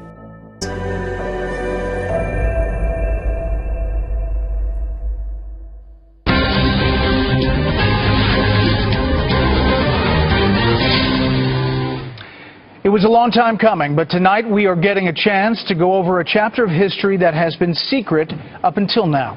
It took years to get 28 pages of a congressional report released discussing allegations that Saudi Arabia had a hand in the 9/11 attacks in some way, shape, or form. Tonight, we bring back correspondent Kevin Corke at the White House to show us what's inside.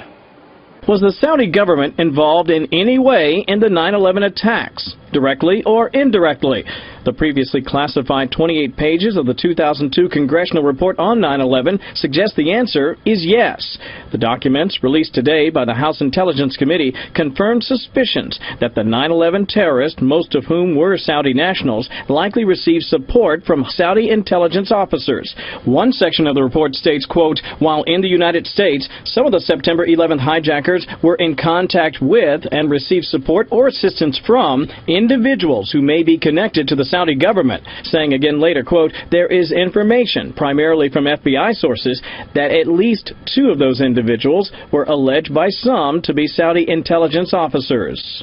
White House officials warned that the information in the 28 pages, which still has 156 redactions, was only preliminary intelligence. These pages, while they don't shed any new light or change any of the conclusions about responsibility for the 9/11 attacks. They are consistent with the commitment to transparency that the administration has tried to apply to even sensitive national security issues. There is no Saudi government involvement or involvement by Saudi officials in the events of 9/11. A strong denial from the Saudis right there. And Brett, it may surprise some Americans to learn that the White House and the Saudi government actually do agree on one thing, and that is their opposition to JASTA. That's the Justice Against Sponsors of Terrorism Act, and that, if it made its way through Congress and were signed by a president down the line, could hold, like the Saudi government, for example, financially responsible to 9/11 victims' families. The White House says that would be a very bad idea. Today I'm reintroducing a resolution that was introduced in the last Congress, HRES 663, reintroducing this resolution to require the FBI and intelligence agencies to release this important information to the American people. Not a highly redacted version of this information that makes no sense, but a declassified version that actually speaks to the truth of what led to that attack on 9/11. We can't know definitively whether it's covering up mishaps or mistakes within the FBI or Department of Justice that could have prevented this attack from taking place, or it's covering the actions taken by the Saudi government, putting the interests of the Saudi government ahead of the interests of the American people, putting the interests of the Saudi government ahead of the interests of the American people and our country and our national security. Families who lost their loved ones want the truth, and they deserve the truth. They want answers. They deserve answers. The American people deserve to know exactly what happened and who was behind it.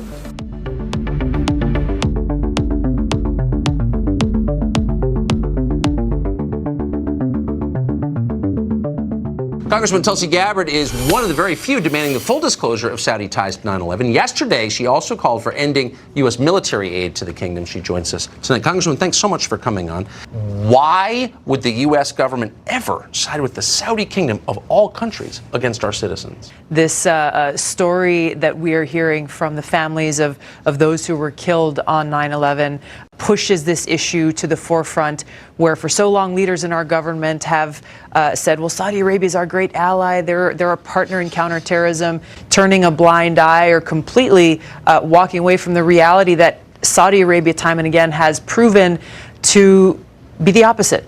Yes. They're undermining our national security interests. They are the #1 exporter of this Wahhabi extremist ideology. Yes. That's the fertile recruiting ground for terrorists.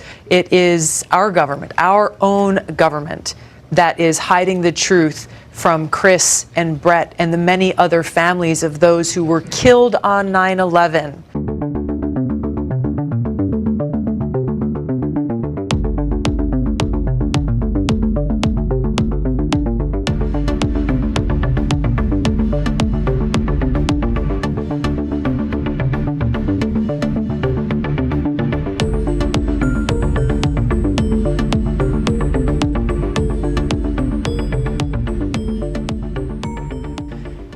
For what?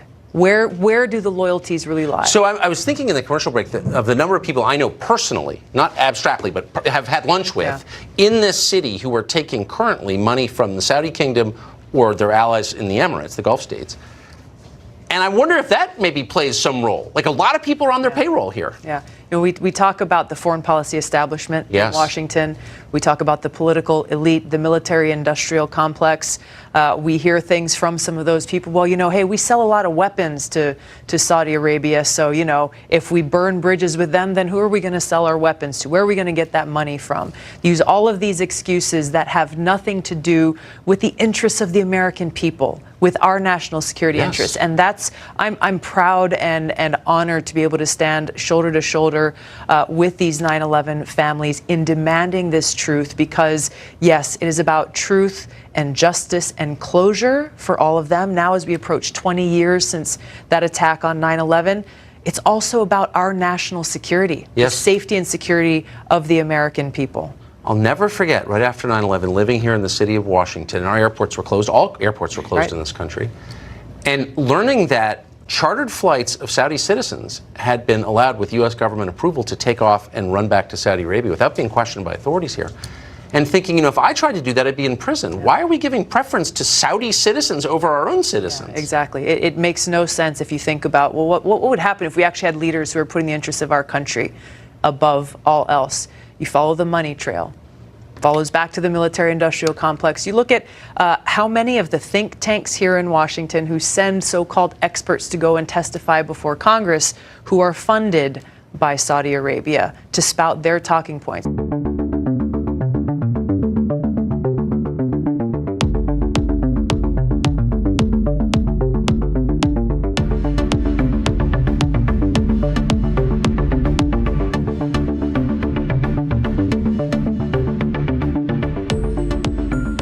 We are live this morning. We are in Riyadh, and we are very happy to have with us Prince Al-Walid. Thank you for having us. We are overlooking Riyadh this morning with you, and you're going to be with us for the hour. So thank you. Pleasure to be with you. Your Highness. This is about standing up for our country. This is about standing up for our principles and our freedoms and for the truth. Why isn't so? Hillary Clinton was Secretary of State, and she's obviously deeply interested in foreign affairs. And she's still talking about them, as you found out recently. Why isn't Hillary Clinton leading the charge on something like this? That's a great question. One that is very current, though, is why am I the only presidential candidate standing with That's a good question. I'm serious.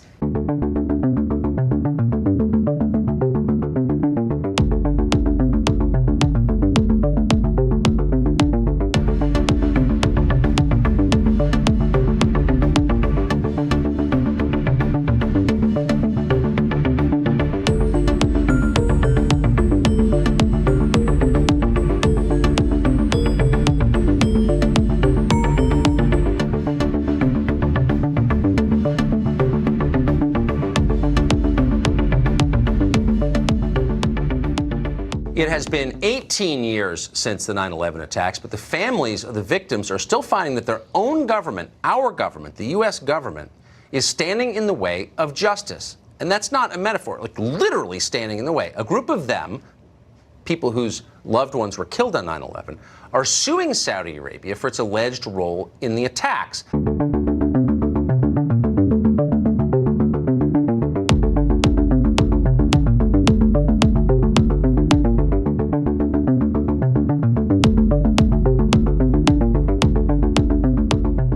But federal officials in this country still, for some reason, will not declassify a 2012 report that detailed Saudi ties to the 9/11 hijackers, and there were many ties. I've had a friend that I met here years ago named Philip Haney. He was one of the finest, most patriotic, competent people I've ever known in my life. A man of absolute honesty, complete integrity, who cared deeply about the future of this country. He also was a Christian brother, and that certainly affected so much of what he did. But Philip studied Arabic culture and language while he was working as a scientist in the Middle East before he became a founding member of the Department of Homeland Security in 2002. He was there at the beginning when Homeland Security became a department for the first time. He was a Customs and Border Protection agricultural officer. He was a scientist by education and training. Amazing how organized and how brilliant he was. I constantly marveled at his ability to organize facts in his own head and memorize and remember things so clearly. But after he advanced as a CBP officer, where he served several tours of duty at the National Targeting Center near Washington, D.C., he was quickly promoted to its advanced targeting team, which was an unprecedented accomplishment for an agent on temporary duty assignment. The FBI Joint Terrorism Task Force Award is something he was presented in recognition of his exceptional contributions to interagency national security successes. He won numerous awards and commendations from his superiors for meticulously compiling information and producing actionable reports that led to the identification of hundreds of terrorists. He specialized in Islamic theology and the strategy and tactics of the global Islamic movement.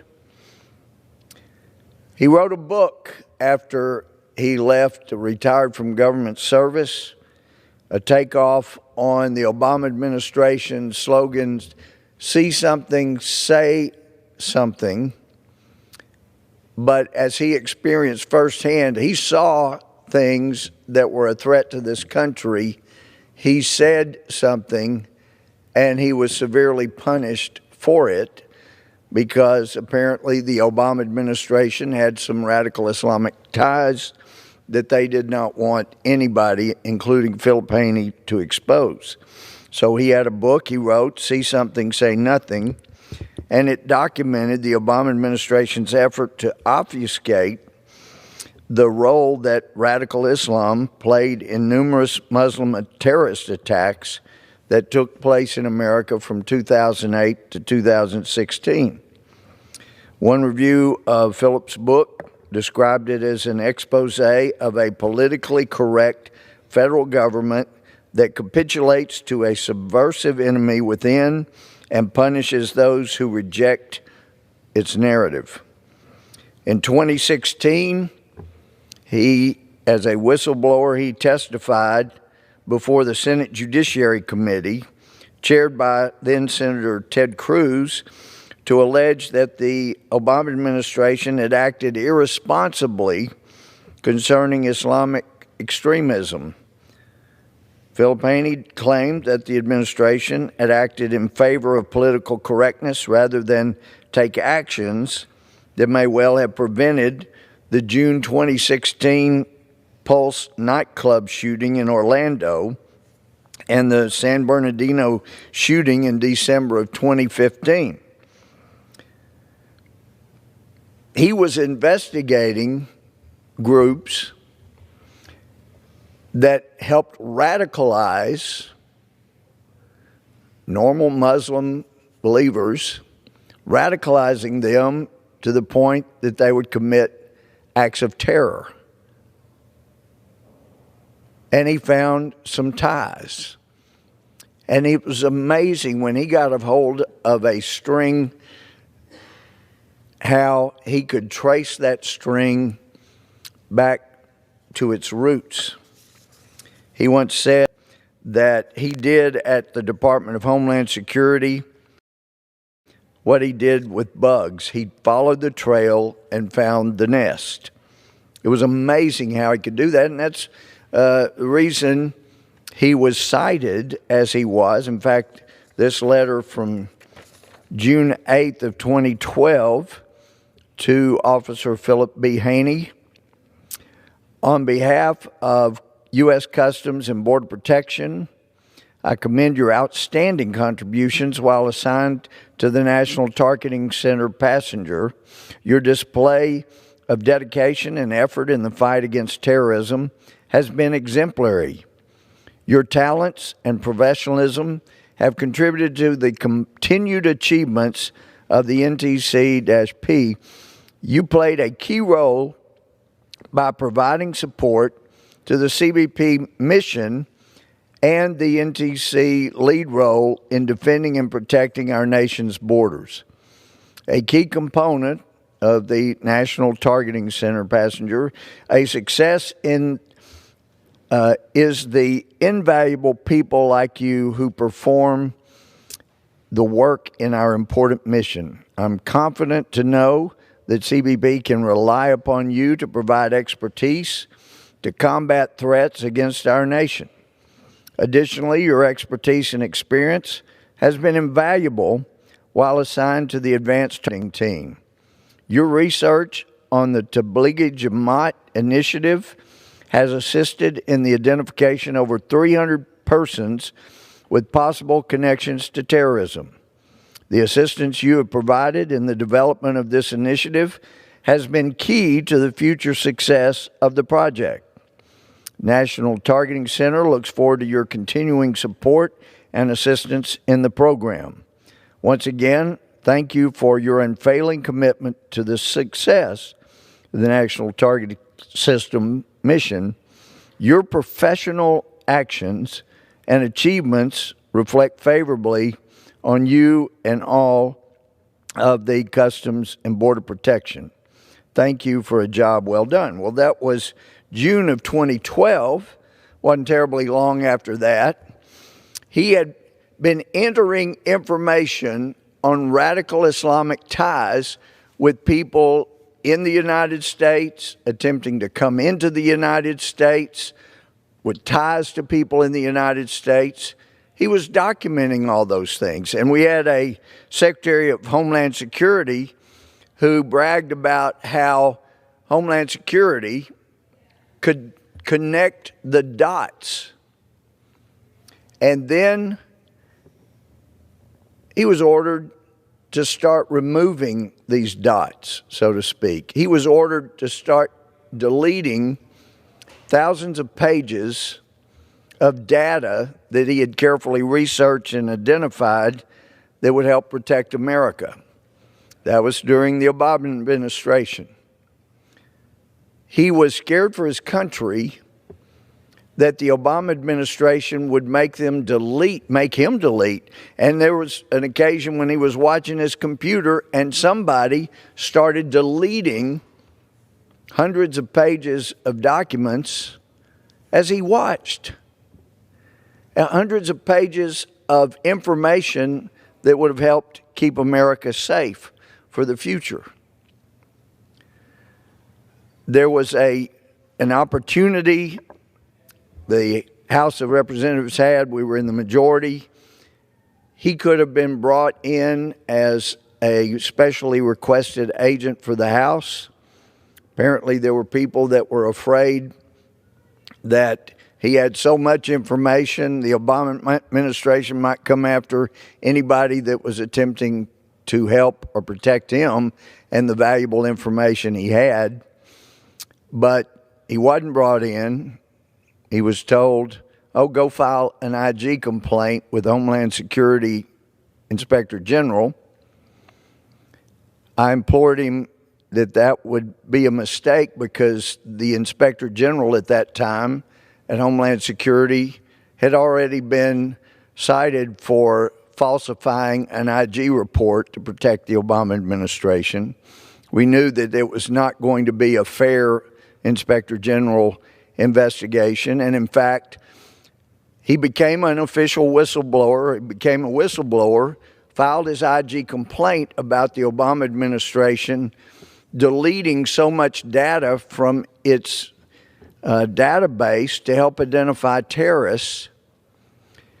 And clearly, for anybody that was involved in that effort to purge our computer data on foreign terrorists, his complaint could be seen as a threat to expose people within the Obama administration who were involved in purging, or as one of our intel people, Homeland Security, like DOJ, began to blind itself of the ability to see our enemies. That's why, even though he was investigating Tablighi Jamaat and the manner in which normal Muslim believers were converted into radicals that would be capable of murder, there were a number of things that he noticed that they did to move people in that direction. he identified that the people in San Bernardino who killed, I think it was 14 Americans there, that if he'd been allowed to pursue his investigation, would have identified those people. We'd blinded ourselves with the ability to see our enemy. So, and we also had not been training people. Philip had identified female in California involved in the shooting. She took on the name of a famous radical Islamic male terrorist. If he had been allowed to question her, he would have immediately known there's something very wrong here. Why would you take on the name of a male terrorist, historic terrorist? But it had been made very clear in the Obama administration that if you are too active in pursuit of radical Islamists, then it's not going to go well for you. And in fact, after he filed the IG report, I think it was an effort for some in the Obama administration to protect themselves. We've now seen it occur with the Trump campaign. There was a grand jury that was convened to go after and try to destroy Philip Haney's life.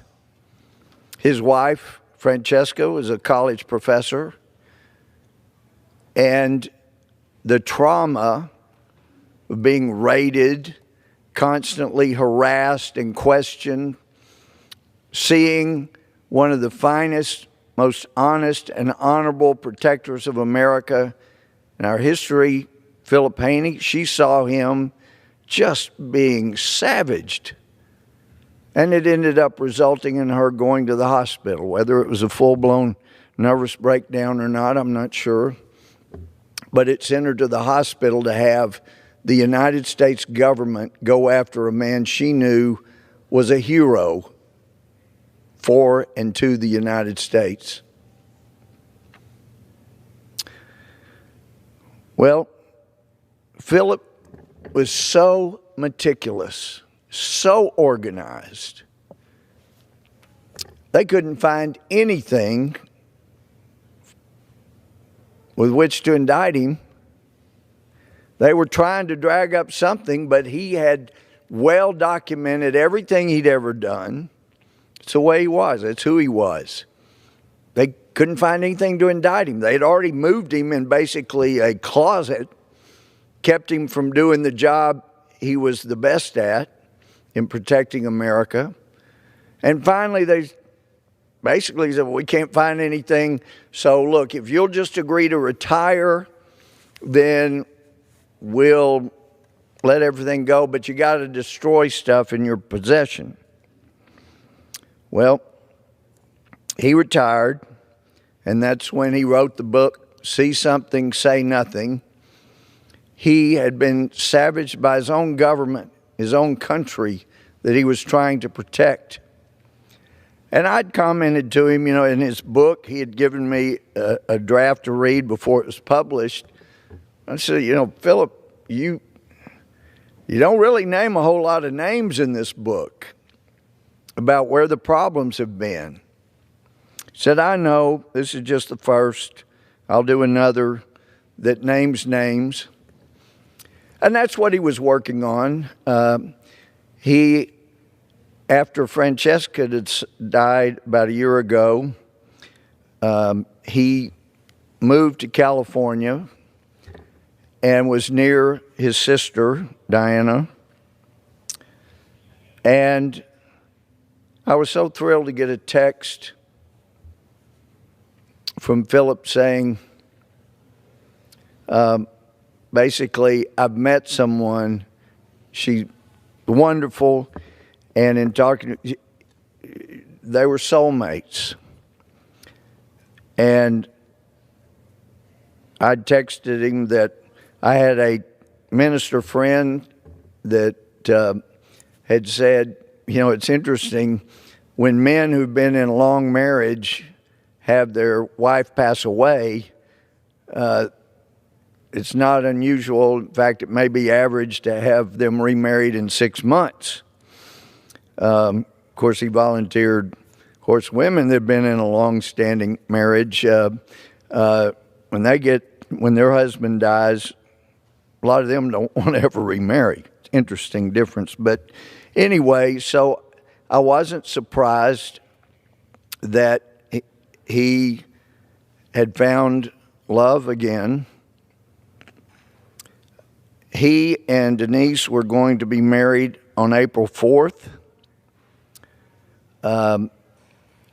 It appeared he would be coming back to work for the United States government and finally be able to put to full use his incredible knack for rooting out terrorists. I was amazed because when you met Philip, you weren't sure. He was kind of a quiet guy, and you didn't realize at first just how brilliant he was. And he could ask questions, and I know he did this with people trying to come into the country, and he got people to volunteer information. I bet they thought, oh, this guy, what a doofus. What does he know? He got them to volunteer information that I doubt I could have ever gotten out of them, no matter how tough a cross-examination I'd done. But Phil, in his amazing way, he could get information out of people. It was amazing what he was able to do and capable of doing. So he had hoped to be coming back in the next few weeks to work for the federal government.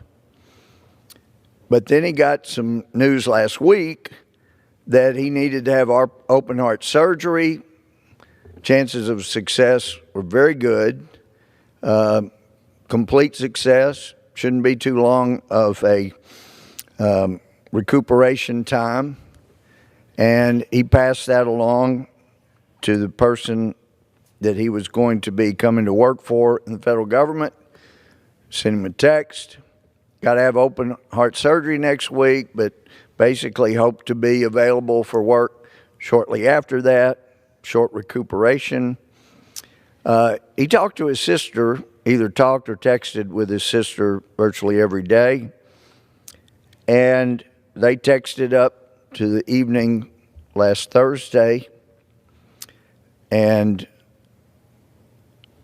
Friday he was found in his car with a gunshot wound and a gun nearby.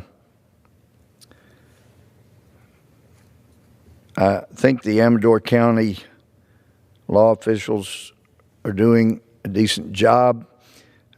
They seem to be very committed. But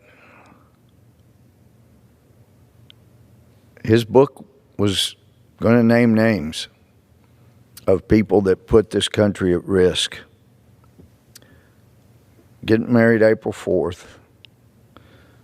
Finally going to be able to come back to the U.S. government and use his incredible talents and ability to spot danger for our country and stop it. And he ends up with a bullet in him. So the investigation is ongoing.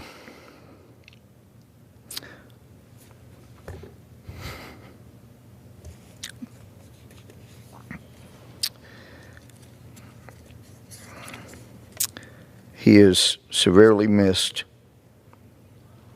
by those of us who loved him.